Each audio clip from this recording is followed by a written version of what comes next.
What is going on, Lakers family, and welcome back with the video. Hope you guys are having a blessed Wednesday morning to start the day off. I first want to say I really appreciate you guys for liking the video. It means a lot to me. Subscribing, my Lakers supporters, you guys are OGs. Love you guys, and also stay tuned for more future Lakers content.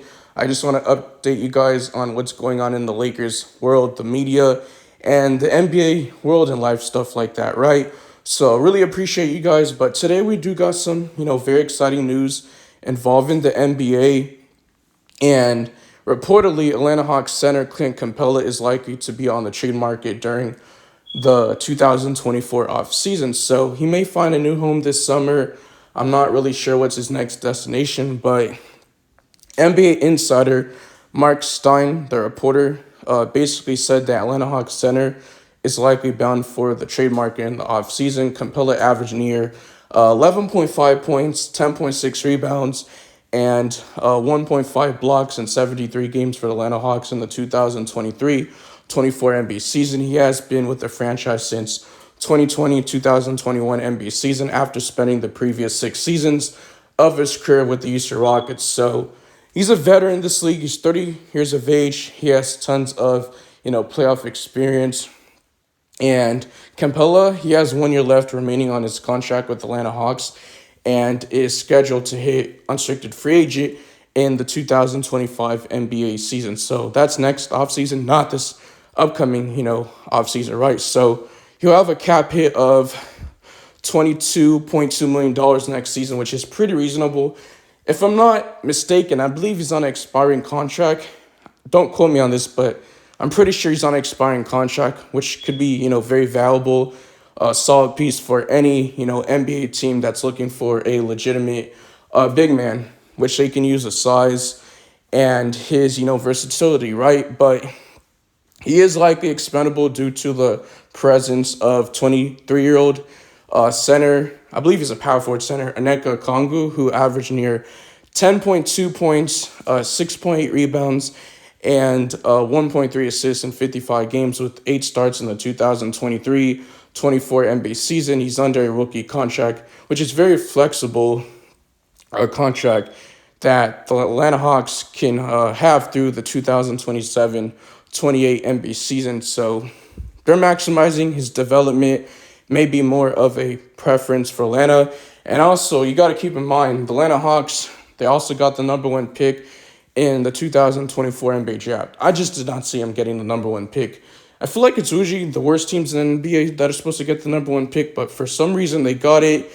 And due to some lottery luck and have some excellent big man options on the draft night, this includes Australian center Alex Sarr. I believe he's supposed to be like the number 1 pick, who was mocked to the Atlanta Hawks in Jonathan Wasserman's most recent Bleacher Report mock draft. So it looks like Clint Capela is expendable. Rumors are regarding the Atlanta Hawks are looking to, trade their superstar point guard in Trae Young, that he's most likely going to be traded. I know before they were looking to trade DeJounte Murray in the trade deadline, but because it was the fit, and DeJounte Murray has been struggling to play off the ball. Trae Young, he's a very inefficient shooter, one of the most highest usage rate players in the league.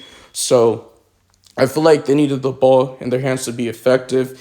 And DeJounte Murray was pretty, good for the Atlanta Hawks, right? So very good defensive players, just that Trae Young is very undersized.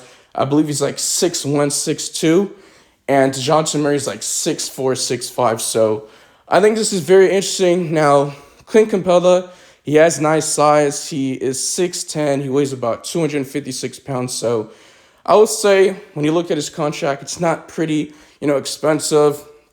And one team I think should go after him is my Los Angeles Lakers. And the reason why I'm bringing this up is because I believe he was rumored to the Lakers when, DeJounte Murray was talked to the Lakers, because the Lakers, they really highly coveted Austin Reeves. The Hawks wanted Austin Reeves, but the Lakers didn't want to, let Austin Reeves go. So I feel like the Hawks were willing to, put anybody in that package like a Bojan or Bogdan Bogdanovic. I get confused because they have similar names. Also Sadiq Bey and I believe it was a Clint Capela. So they're willing to put more since the Lakers really highly coveted Austin Reeves, but the Lakers, they didn't want to trade their 2029 first round pick because we didn't really have the assets at the time.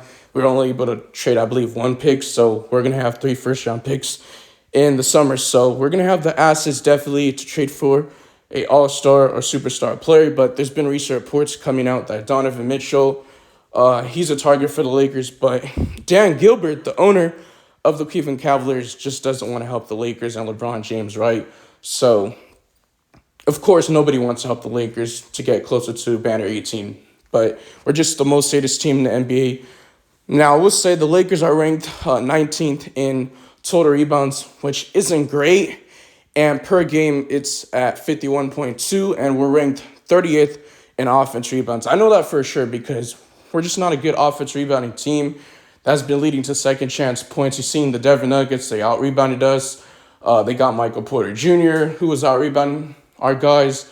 You got Aaron Gordon. He can switch multiple positions. He's very athletic. He can get a lob. He can throw down dunks. So he's very athletic, like I said. You also got Nikola Jokic, which he's very slow. How can he be so slow and be that talented? You get what I'm trying to say? But this dude, he loves to use his off arm, and he gets away with all these, off arms, right? So he be flopping a lot of times. Same with Jamal Murray, but that's besides the point. We're here to talk about Clint Capela.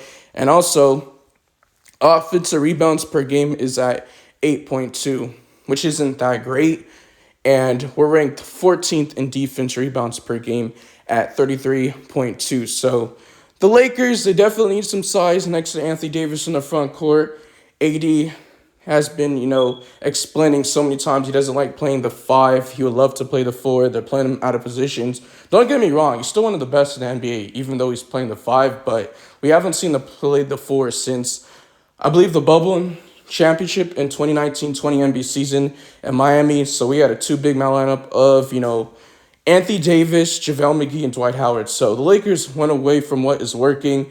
And you've seen the Minnesota Timberwolves stole the Lakers' blueprint. They got a Karl-Anthony Towns. He's like our Anthony Davis. No comparison, but you get what I'm trying to say. They also got Rudy Gobert, who's won the Defensive Player of the Year. You got a 6-man in Naz Reid, and they got a perimeter defender like a player in Jaden McDaniels, and you have a superstar player in Anthony Edwards. So they stole our blueprint. Hopefully the Lakers can, do that, but I think it's going to be very hard. Is it impossible? No. Is it likely? Probably not. I'm not sure because the Lakers, they really don't have that much, cap space to work with in the offseason. So the Lakers are probably going to have to be looking at veteran minimums. I believe around like 3 mil, 5 mil, like the Lonnie Walkers, those types of players.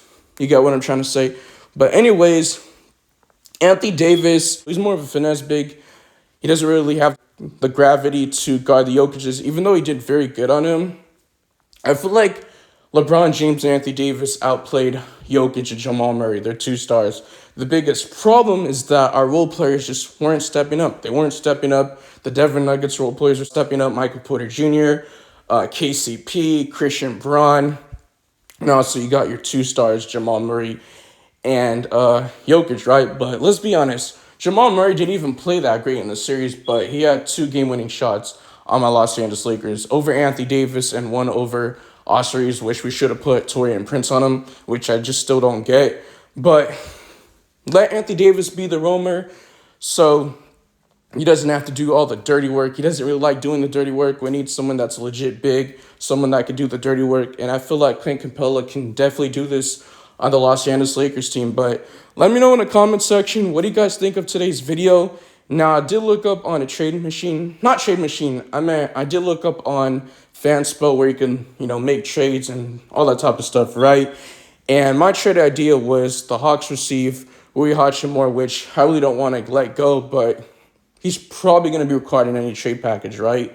Even Austin Reeves. But for this specific trade for a player like a Clint Capela will be Rui Hachimura, our point guard Gabe Vincent, and a 2027 second-round pick. So I appreciate the support. Once again, like the video, subscribe. Means a lot to me. I want to definitely push more Lakers content to you guys. And also comment down in the video what topic do you guys want to see me talk about in my next video. Really appreciate that a lot.